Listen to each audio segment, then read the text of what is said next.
Ah, Great. I'm here with Tanya, and I was having a little trouble getting this camera working here for a second. Tanya, would you please just introduce yourself and as a starting point, who you are? my name is Tanya Awad Ghorra, and I come from Lebanon in the Middle East, and I come from a media background, and now I'm an NVC trainer, nonviolent communication trainer, and nonviolent education trainer. That's for a start. I can go on.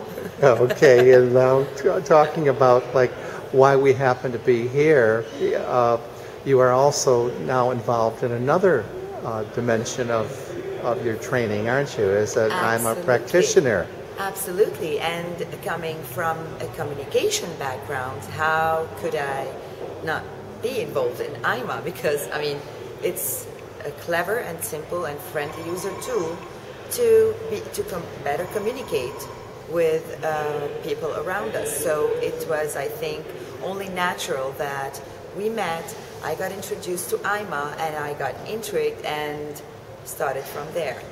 And would you mind just sharing with us as to the potential that you see for iMA dealing in the Middle East? Yes, well, in the Middle East, we're still in the beginning of the process of understanding what communication is all about, because we barely listen to each other.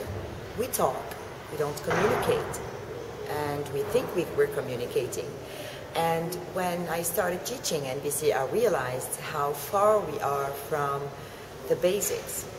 And by saying this, I'm not putting everybody in the same basket, of course, but we have this issue. So communication is an important tool, an important thing we do every day. As you said, every 10 minutes we communicate for 7 minutes. So it's a need. And iMA comes here to show in a simple, but not that simple way when you get to know it, but a simple tool that communication is an art, that it's better to know the person you're talking or communicating with to better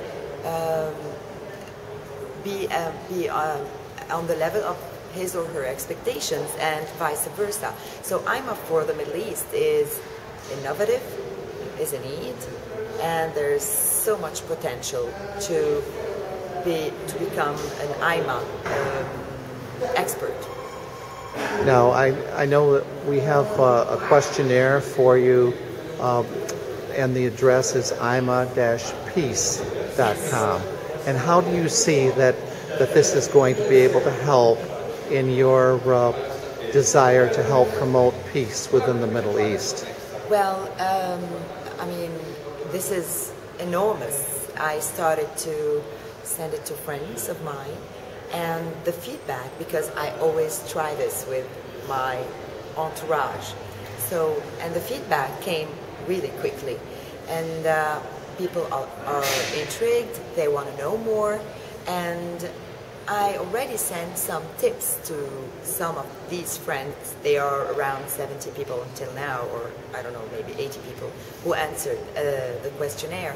And when I sent the tips in a constructive communication way, some really tiny ones, they were received with open arms, and everybody wants to know more.